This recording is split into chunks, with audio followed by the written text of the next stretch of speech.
Assalamualaikum warahmatullahi wabarakatuh. Alhamdulillahi rabbil alamin. Wassalatu wassalamu ala asyrafil anbiya'i wal mursalin wa ala alihi wa sahbihi ajma'in.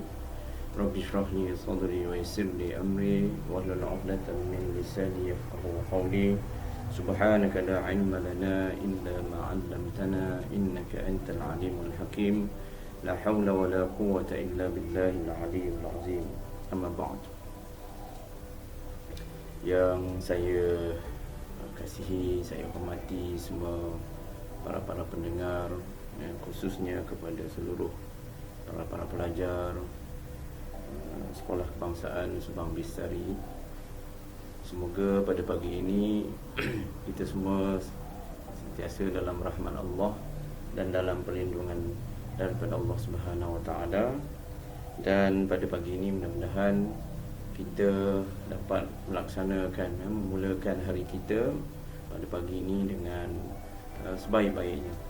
Kita mulakan hari kita ini pada pagi ini dengan niat yang baik, dengan perasaan yang bagus, dengan emosi yang stabil, yang gembira, dengan perancangan yang telah kita buat untuk kita melaksanakan segala tugas ataupun tanggungjawab kita pada pagi ini, insya-Allah. Mudah-mudahan segala apa yang kita lakukan pada pagi ini, pelajar-pelajar sekalian, anak-anak saya sekalian, mudah-mudahan akan menjadi satu ibadah, akan menjadi satu amalan yang baik, yang diberikan pahala oleh Allah Subhanahu Wa Taala kepada kita, insya-Allah. Alhamdulillah, pada pagi ini saya suka mengajak para pelajar semua, termasuklah sahabat-sahabat saya, ibu bapa, yang sama-sama mendengar perkongsian kita pada pagi ini.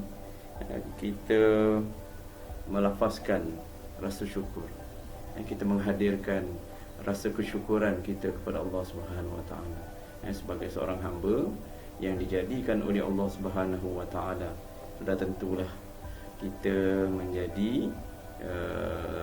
menjadikan satu kewajipan kepada kita untuk kita melafazkan, kita merasa bersyukur, berterima kasih kepada Allah SWT. La syukru 'alal wajib, la syukru illa 'alal wajib. Maknanya kewajipan bersyukur itu tentulah satu perintah yang mesti kita buat sebagai seorang hamba, yang mananya Allah memberi kita segala nikmat, segala kurniaan daripada kita, sejak daripada dalam rahim ibu lagi sampailah hingga ke hari ini. Alhamdulillah. Jadi mudah-mudahan dengan syukur kita kepada Allah SWT, dengan kita melaksanakan segala perintah Allah, dengan kita meninggalkan segala larangan Allah, sebagaimana yang Allah perintah kepada kita, Allah suruh kita buat, mudah-mudahan kita menjadi insan yang beriman dan bertakwa. Kita menjadi insan yang diredai oleh Allah Subhanahu Wa Taala. Apatah lagi kita melaksanakan, menjalani kehidupan kita ini, biarlah kehidupan kita ini, anak-anak sekalian, para pelajar sekalian, menjadi kehidupan yang lebih bermakna, lebih terisi daripada kehidupan yang kosong, yang tiada ada arah tujuan ataupun matlamatnya, insya-Allah. Seterusnya, sahabat-sahabat, anak-anak, murid, pelajar-pelajar sekalian, marilah kita merafak ataupun mengucapkan selawat dan salam kepada Rasulullah SAW, Nabi yang ummi, Nabi yang menjadi kekasih kita, Nabi yang sayangkan umatnya, Nabi yang diturunkan kepada kita untuk membawa rahmat. Wa ma bu'istu li utami makarimal akhlaq. Tidak aku diutuskan kepada kamu melainkan untuk kesempurnaan akhlak. Nabi yang diturunkan kepada kita, diutuskan kepada kita untuk membina akhlak kita, untuk membina akhlak manusia. Kemudian seterusnya kepada sahabat-sahabat, pada ahli keluarga baginda, tabi'in, para pejuang Islam, para ulama, para guru kita, para sahabat, saudara mara kita, sahabat-sahabat kita, seterusnya kaum muslimin muslimat, sama ada mereka yang masih hidup ataupun yang telah tiada. Jadi kita sama-sama sentiasa mendoakan, kerana antara tanda-tanda seorang mukmin ataupun seorang sahabat yang baik itu ialah seorang yang sentiasa mendoakan sahabat mereka. Kalau mereka sakit, kita menziarahi mereka. Kalau mereka dalam kesusahan, kita memberi pertolongan sedaya yang mampu oleh kita. Pelajar-pelajar yang dikasihi sekalian, pada pagi ini saya mengambil kesempatan, mengambil peluang di atas masa yang ada ni untuk saya berkongsi bersama dengan pelajar-pelajar sekalian tentang membicarakan satu topik, satu perkara dengan pelajar-pelajar sekalian. Mudah-mudahan perkongsian yang saya buat ini, saya lakukan ini, mudah-mudahan ada manfaatnya untuk kita semua, terutamanya lah pada diri saya, insya-Allah. Apa yang penting pelajar-pelajar sekalian, mudah-mudahan apa yang kita lakukan sepanjang kita hidup ini dengan perkara-perkara yang baik, kita berkongsi ilmu, kita berkongsi dengan sesuatu yang baik kepada kawan-kawan kita, rakan-rakan kita. Mudah-mudahan itu satu bentuk ibadah yang akan Allah beri pahala, insya-Allah. Tapi bergantung jugalah dengan niat yang ikhlas kepada Allah Subhanahu Wa Taala. Pelajar-pelajar yang dikasihi sekalian, pada pagi ini saya nak mengajak pelajar-pelajar sekalian Sekolah Kebangsaan Subang Bisari untuk kita sama-sama bermuhasabah, untuk kita sama-sama berfikir, untuk sama-sama kita berkongsi tentang satu tajuk yang telah saya pilih, iaitu tentang pengorbanan, korban, pengorbanan, korban dan sebagainya.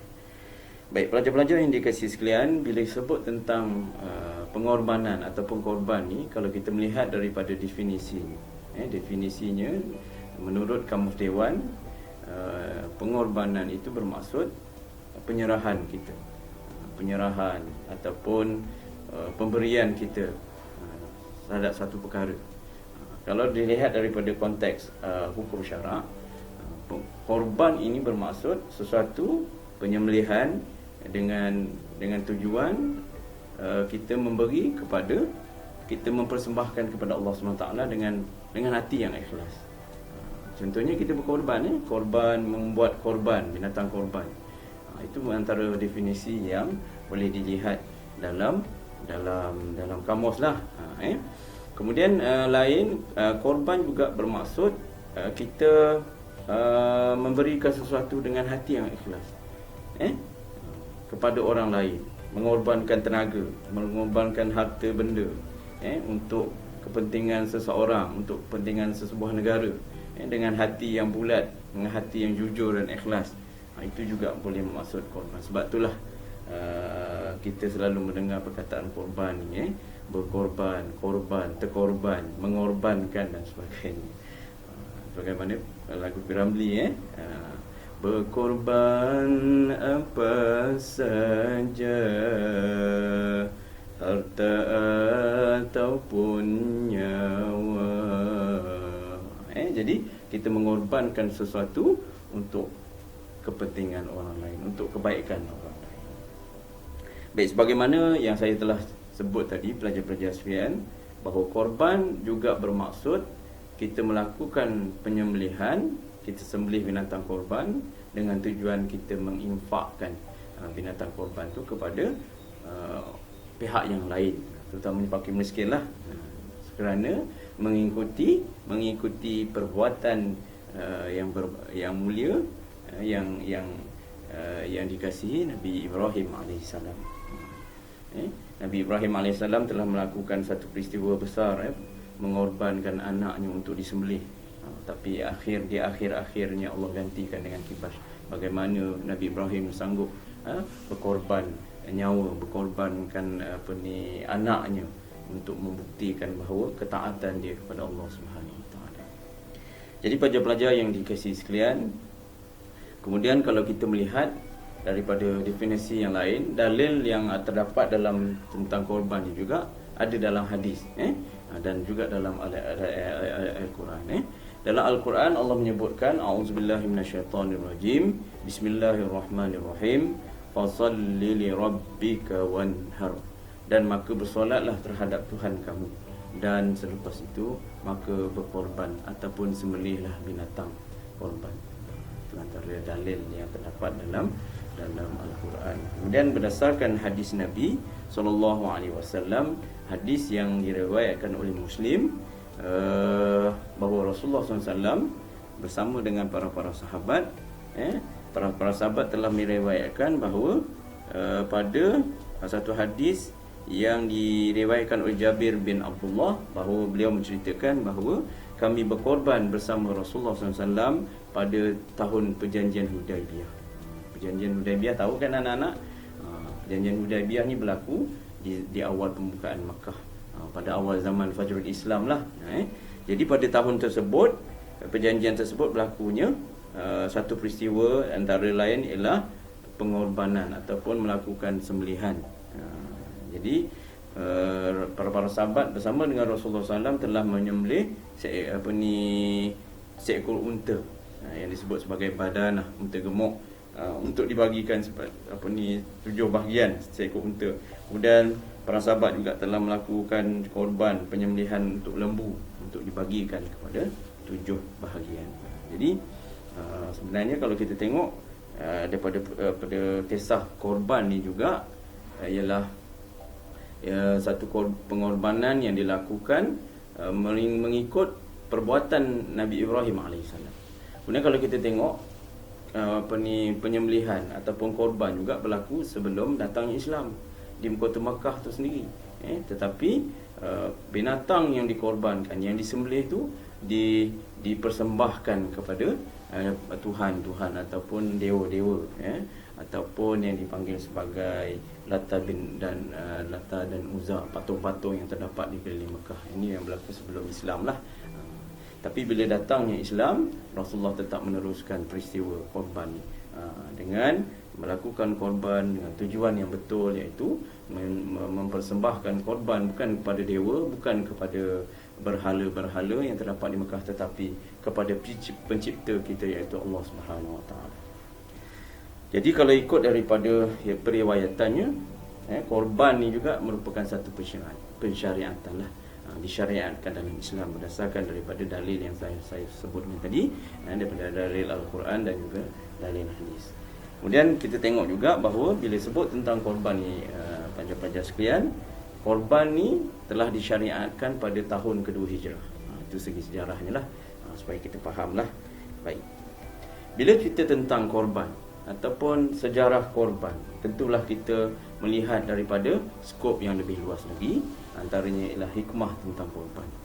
Bila kita cerita faham tentang korban, saya pun dah terang tadi definisinya korban. Berkorban apa saja. Kita mengorbankan jiwa dan raga kita. Kita mengorbankan tenaga kita. Kita mengorbankan wang ringgit kita, anak-anak sekalian. Kita mengorbankan masa kita sebagai seorang pelajar.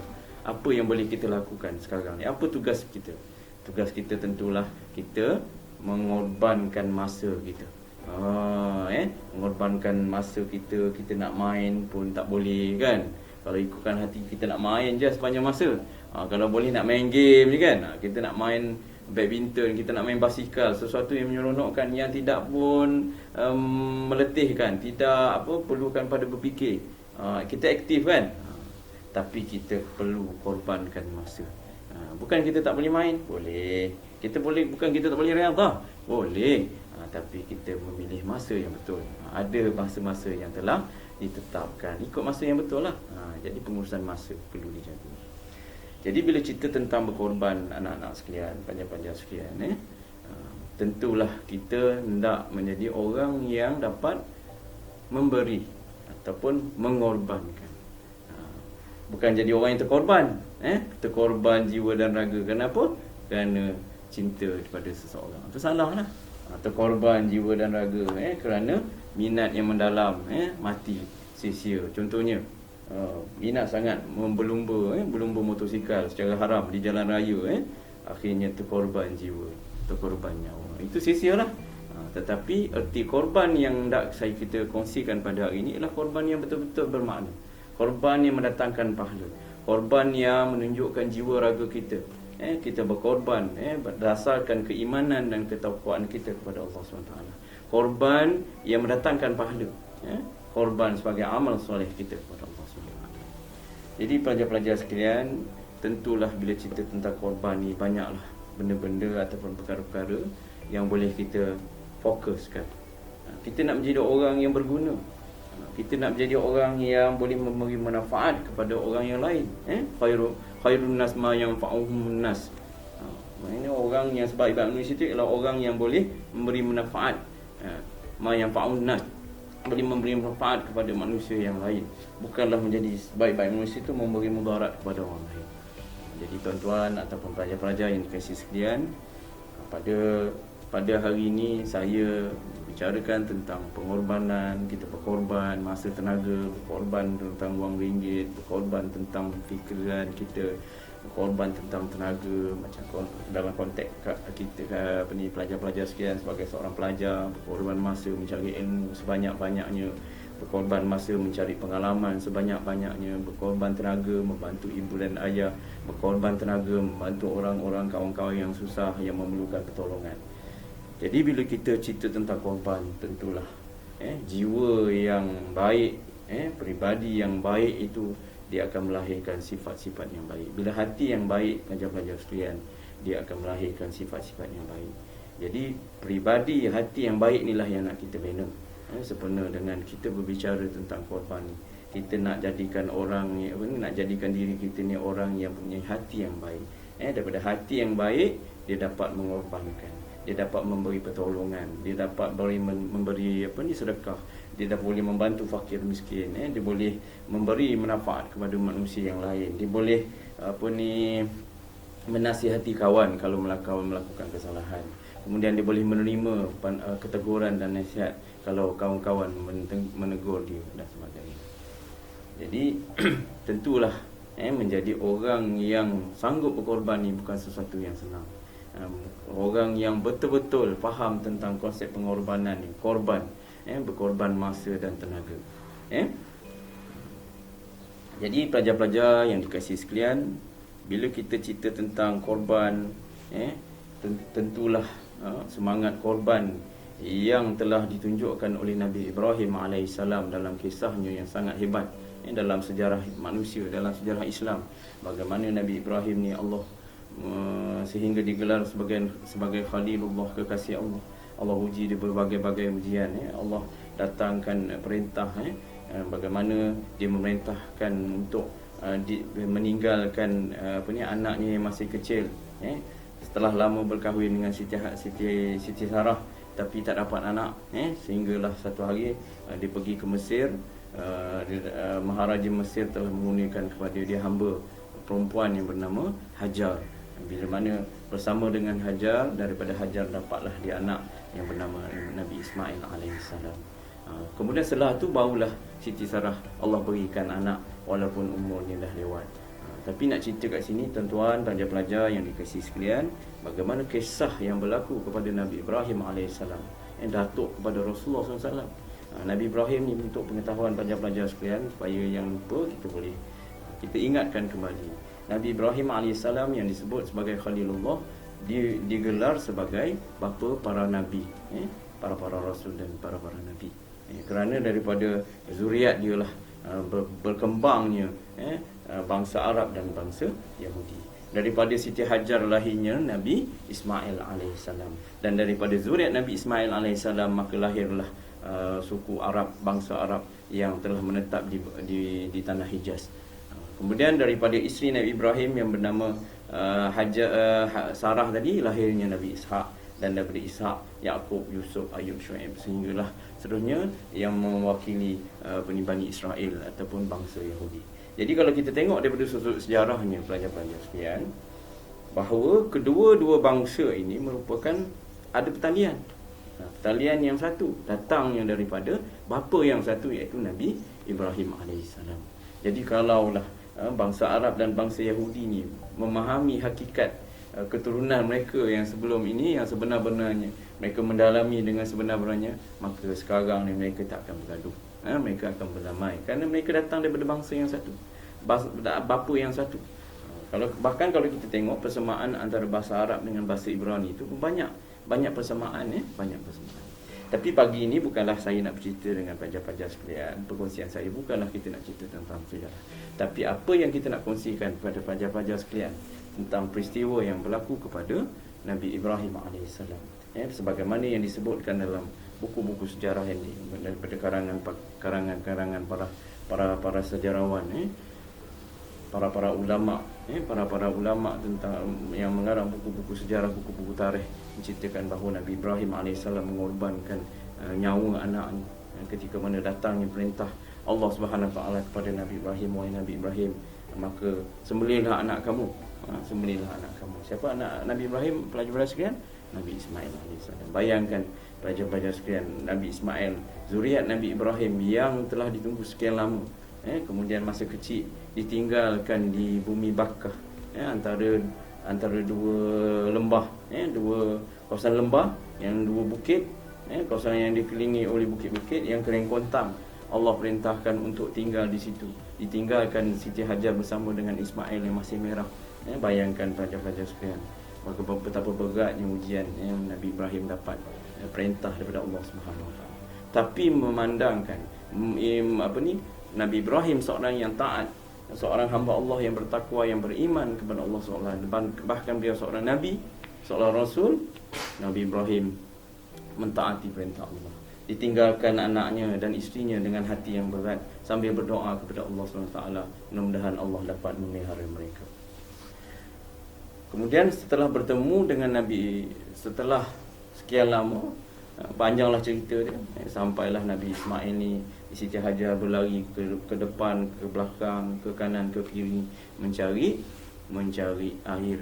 Bila mana air makin lama makin habis, makin lama makin habis. Kemudian Siti Hajar pun dah makin kering, nak beri susu pada anak ni pun dah tak ada. Dengan takdir Allah, dengan izin Allah, Nabi Ismail yang masih kecil, bayi yang tak tahu apa tu, menangis-nangis kelaparan, sambil menendang kakinya, dan izin Allah, malaikat Jibril membantu menendang kakinya, dan akhirnya tendangan daripada anaknya tadi melahirkan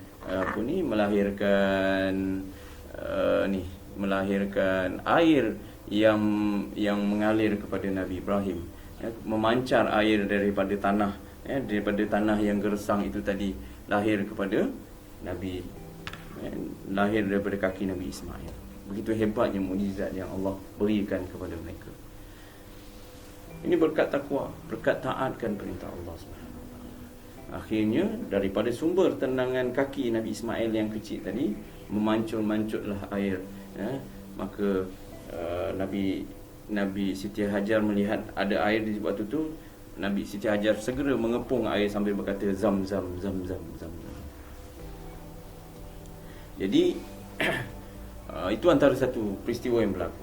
Kemudian peristiwa yang kedua yang menjadi dalam liputan sejarah, dalam lipatan sejarah ialah peristiwa yang berlaku kepada perintah juga kepada Nabi Ismail, iaitu penyembelihan. Allah memerintahkan kepada Nabi Ibrahim untuk menyembelih anaknya Ismail yang ketika itu masih kanak-kanak, masih remaja. Akhirnya bila mendengar perintah, disebutkan dengan berat hati, Nabi Ibrahim menyebutkan kepada Nabi Ismail, wahai Ismail, aku diperintahkan oleh Allah Subhanahu Wa Taala untuk menyembelih kamu. Bila Nabi Ismail mendengar begitu, adakah ini benar daripada Allah Subhanahu Wa Taala, wahai ayahanda? Maka kata Nabi Ibrahim AS, benar wahai anakku. Maka lakukanlah wahai ayahanda, kalau itu perintah daripada Allah. Begitu hebatnya Nabi Ismail AS yang taat dan patuh kepada Allah Subhanahu Wa Taala. Bayangkan tuan-tuan, bayangkan pelajar-pelajar sekalian, kalaulah benda itu ataupun perkara ini berlaku ke atas kita, mampu ke kita? Tentulah kita tak mampu tuan-tuan mengorbankan, pelajar-pelajar sekalian, tak mampu kita nak mengorbankan nyawa kita. Kalau kita ada anak, kalau kita ada adik-beradik dan sebagainya, kalau kita ada mak ayah, kalau datang perintah seumpama itu, mampu ke kita buat? Tentulah tak mampu, dengan keadaan iman kita yang masih lemah ini. Tapi berkat keimanan yang cekal, yang tinggi, yang hebat, Nabi Ibrahim AS melaksanakan perintah Allah. Ketika nak berlakunya penyembelihan, dia asah pisaunya dengan setajam-tajamnya supaya dengan harapan tidak mensederakan, tidak menyeksa Nabi Ismail ni, dan mudahlah untuk urusan sembelih.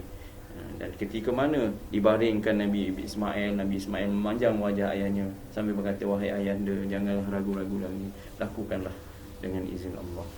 Maka Nabi Ibrahim ketika hendak meletakkan mata pisau yang telah diasah yang sangat tajam tadi itu ke leher Nabi Ismail, maka dengan kuasa Allah yang maha hebat, dengan kehebatan Allah yang maha agung, Allah menukarkan Nabi Ismail ketika itu dengan seekor kibas yang besar, seekor kambing yang besar. Bayangkan pelajar-pelajar sekalian, bagaimana Allah menukarkan, Allah menguji Nabi Ibrahim ketika itu dengan ujian yang berat, dengan keadaan sayangnya, dah lama tak jumpa Nabi Ismail AS, kemudian ketika jumpa diperintahkan pula sembelih. Allahu Akbar, hebatnya. Jadi berdasarkan peristiwa itu, maka Nabi Muhammad SAW mengambil syariat Nabi Ibrahim untuk diteruskan, Sebab itulah kita lihat berdasarkan daripada ayat Quran yang saya nyatakan daripada awal-awal tadi, iaitu fasalli li rabbika wanhar. Ini adalah ayat yang kedua daripada surah Al-Kautsar. Maka bersolatlah kepada Tuhan kamu, dan sembelihlah binatang korban.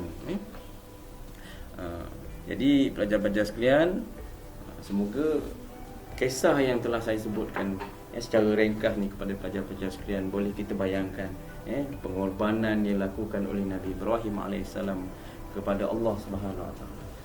Penyembelihan, peristiwa sembelih anaknya yang benar-benar berlaku, bukannya cobaan pelajar-pelajar sekalian. Ini memang kisah yang benar-benar berlaku dalam sejarah. Kerana perintah mentaati perintah Allah, kerana taatkan Allah Subhanahu Wa Taala, maka Nabi Ibrahim sanggup mengorbankan anaknya. Maka atas peristiwa inilah Allah tukarkan Nabi Ismail AS kepada seekor kibas dan berlakulah sembelihan tadi, dan peristiwa ini diikuti oleh kita sehingga hari ini. Sebagaimana yang telah saya sebutkan pelajar-pelajar sekalian, tentang hikmah, kita mengambil hikmah, kita mengambil pengajaran, kita mengambil istifadah daripada peristiwa korban ini kepada diri kita dalam konteks kita sekarang ni, dalam konteks masyarakat kita, dalam konteks negara kita Malaysia ni, sebagai seorang Muslim yang percayakan Allah Subhanahu Wa Taala, sebagai seorang individu yang inginkan kebaikan dalam setiap peribadi, dalam setiap anggota masyarakat, tentulah sifat-sifat yang baik, yang sifat-sifat yang positif yang perlu kita tanam dalam diri kita, untuk memastikan kita menjadi warga negara yang baik, warga negara yang berjasa, warga negara yang berkorban untuk negara, warga negara yang beriman dan bertakwa. Kalau kita sebagai seorang Muslim, sebagai seorang mukmin, kita punya iman yang kukuh, mempunyai sifat-sifat yang baik, sifat-sifat mahmudah, sifat-sifat yang terpuji, bukan sifat-sifat yang mazmumah. Antara sifat-sifat yang terpuji, yang terbaik, ialah sifat-sifat yang boleh kita tanam dalam diri kita, itu ialah pengorbanan. Korban, sanggup mengorbankan diri. Kita melakukan sesuatu perkara itu supaya memberi manfaat kepada orang lain. Dengan kata-kata yang lain, pelajar-pelajar sekalian, kita menjadi anggota ataupun kita menjadi manusia yang boleh memberi kebaikan kepada manusia yang lain. Kita berkorban harta benda kita, kita mengorbankan kekayaan kita, mengorbankan tenaga kita, dengan tujuan yang baik dan ikhlas, untuk memberi kebaikan kepada orang lain. Tentulah itu satu perbuatan yang baik. Bayangkan setiap daripada kita ni mempunyai sifat-sifat pengorbanan yang jitu. Setiap rakyat Malaysia yang dalam Malaysia ni, yang hidup di negara kita yang tercinta ni, Malaysia ni, mempunyai sifat pengorbanan yang tinggi. Sanggup berkorbankan tenaga, sanggup berkorbankan akal fikiran, idea dan sebagainya, untuk membina negara yang hebat. Sebagai anggota masyarakat, sebagai anggota keluarga, sanggup mengorbankan tenaga, mengorbankan harta benda untuk kebaikan ahli keluarga yang lain. Jadi sifat korban, pengorbanan yang hebat, sifat sayangkan keluarga, sayangkan negara, sayangkan masyarakat, itu merupakan satu sifat pengorbanan yang tulus, yang sejati, yang mesti lahir daripada setiap anggota masyarakat. Kalau kita mempunyai keluarga, maka setiap anggota keluarga mempunyai sifat pengorbanan yang tulus, yang mulus, kepada keluarga kita. Kemudian bila bercerita tentang pengorbanan pelajar-pelajar sekalian, tentulah kita melihat daripada konteks kita sebagai pelajar-pelajar di sekolah. Kita korbankan kita punya tenaga. Jangan sayang tenaga, mementingkan diri. Kalau lawan kepada berkorban untuk orang lain, memberi kebaikan kepada orang lain, ialah mementingkan diri. Bagaimana kita menjadi orang yang mementingkan diri, pelajar-pelajar sekalian? Sifat yang buruk, ya? Mementingkan diri sendiri, membuang sampah merata-rata. Kalau nampak sesuatu rosak di tengah jalan, nampak sesuatu yang membahayakan di tengah jalan, di kawasan sekolah ni, kita tak usaha pun nak buang. Kita sayang ke tenaga kita, tuan-tuan. Kata, ini bukan sampah aku. Kalau kita nampak sesuatu yang rosak, air terbuka contohnya, ataupun kita melihat seorang kawan kita, sahabat kita dalam kalangan pelajar-pelajar di sekolah ni, ataupun di luar sekolah, mengalami kecederaan, sakit dan sebagainya, terjatuh ke, mengalami kemalangan, kita buat tak tahu, kita biar saja. Dia kata, ini bukan urusan aku. Mementingkan diri, selfish. Kita nak jadi orang yang cakna dengan orang lain, ataupun memberi kebaikan kepada orang lain, bukanlah menjadi orang yang mementingkan diri sendiri. Bayangkan pelajar-pelajar sekalian, kalau setiap daripada kita ni menjadi orang yang mementingkan diri sendiri.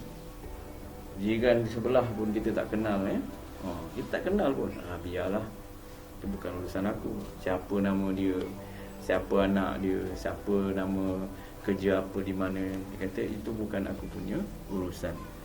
Yang penting aku tak kacau orang, orang tak kacau aku.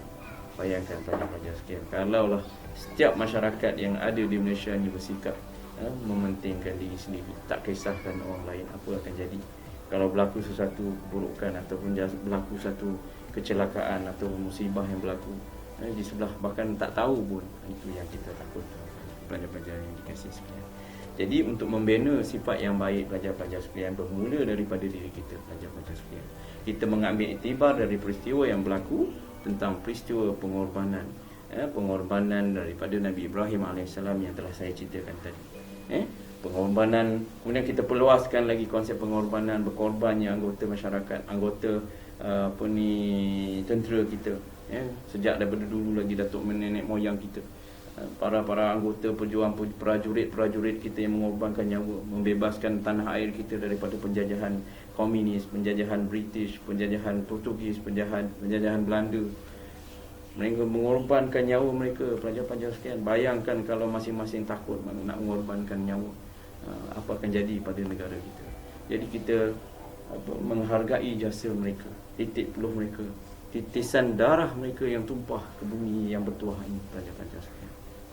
Begitu juga dengan pengorbanan dilakukan oleh Barisan Hadapan, bersempena dengan ataupun bersesuaian dengan keadaan sekarang ni, masih belum reda lagi. Kita masih dalam trend pandemik COVID-19 ni. Kita tengok bagaimana pengorbanan dilakukan oleh ramai barisan-barisan hadapan. Mereka bersekang mata pagi, petang, siang dan malam, tak mandi, tak jumpa dengan anak berminggu-minggu, pelajar-pelajar sekalian, berkorban harta, berkorban. Kenapa pelajar-pelajar sekalian? Kerana untuk menunjukkan, untuk memberi kebaikan kepada orang lain. Bayangkan kalau barisan hadapan mereka tak memberi sumbangan, mereka masih takut, mereka duduk di rumah, tak kisahkan kebaikan, tak kisahkan orang lain, takut, apa akan jadi pada negara kita. Tapi alhamdulillah, kita bersyukur kepada Allah SWT berkat doa pelajar-pelajar sekalian, sentiasa berdoa, Allah jauhkan wabak. Dan alhamdulillah, daripada laporan terkini daripada Kementerian Kesihatan, laporan yang dibuat sebelum ni, alhamdulillah, trend makin lama makin baik, turun. Dan yang terbaru ni, semalamnya saya telah melihat, kerana kita semua tahu bahawa mereka yang positif COVID-19 ni hanyalah 2 orang sahaja, alhamdulillah. Dan kita berdoa subhanahu wa ta'ala supaya Allah menghilangkan wabak ini terus daripada bumi, insya-Allah. Pelajar-pelajar yang dikasihi sekalian, bila bercerita tentang barisan hadapan ataupun frontliner ni, maka sekarang ni kita adalah merupakan frontliner. Kita berkorban masa dan korban tenaga, pelajar-pelajar sekalian. Kita mengikuti SOP, kita mengikuti SOP yang telah ditetapkan oleh pihak pemerintah, oleh Kementerian Kesihatan. Kita ikut, dan saya berbangga sebagai salah seorang warga negara Malaysia.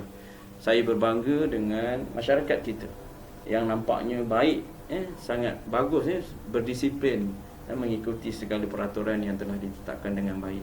Dan hasilnya pelajar-pelajar sekalian, dengan keberkatan, dengan kesungguhan, dengan ketaatan, dengan disiplin yang ada dari kalangan rakyat Malaysia, kita tengok sekarang ni perubahan yang baik berlaku, sikit demi sikit, hari demi hari keadaan tambah baik.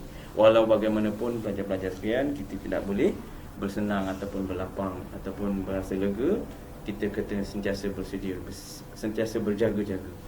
Walaupun susah pergi ke mana-mana untuk melakukan SOP, untuk membaca suhu badan kita kena catat nombor telefon ke, atau kita kena scan barcode kita ke sebagainya, kita buatlah. Walaupun berat, susah dan leceh sebagainya, tapi memandangkan demi kebaikan kita bersama, demi kebaikan negara kita, maka kita perlu mengorbankan masa kita. Kita perlu mengorbankan sedikit tenaga kita, menulis dan sebagainya. Kita perlu mengorbankan sedikit duit kita, membeli topeng, pakai topeng. Jadi pelajar-pelajar sekalian, bila kita cerita tentang pengorbanan, begitulah. Cerita pasal pengorbanan yang terlalu luas. Dan banyak perkara-perkara yang perlu kita korbankan. Jadi untuk berjaya, untuk menjadi orang yang berjaya, insya-Allah kita sentiasa istiqamah dalam melakukan kebaikan, dan kita mudah-mudahan menjadi orang yang akan sudi mengorbankan apa yang kita ada untuk kebaikan orang lain. Mudah-mudahan kita dapat berpahala dan beribadah kepada Allah dan menjadi satu amal soleh kepada kita, dan akhirnya kita dapat membawa pahala tersebut ke akhirat nanti. Kita dapat mendapat ganjaran yang sebaik-baiknya daripada Allah Subhanahu Wa Taala. Jadi saya kira cukuplah setakat tu perbicaraan kita ataupun perkongsian kita pada pagi ini tentang satu tajuk ataupun satu topik berkaitan, iaitu pengorbanan ataupun korban. Jadi mudah-mudahan pencerahan ataupun perkongsian yang saya cuba kongsikan pada pagi ini akan memberi manfaat kepada kita, khususnya kepada diri saya, untuk kita sama-sama ingat mengingat. Mudah-mudahan bila kita ingat mengingat ni, kita akan dapat melakukan perubahan, khususnya pada diri saya. Saya bercakap ni, saya memberi peringatan tu untuk diri saya juga. Jadi wallahualam, ampun maaf daripada saya sepanjang saya berkata-kata berkongsi pada pagi ini. Yang benarnya daripada Allah, yang tak benarnya daripada kelemahan saya sendiri dan kejahilan saya. Qulu qauli hadza wa astaghfirullahalazim wa lakum wa li wa lakum. Wassalamualaikum warahmatullahi wabarakatuh. Jumpa lagi. Assalamualaikum.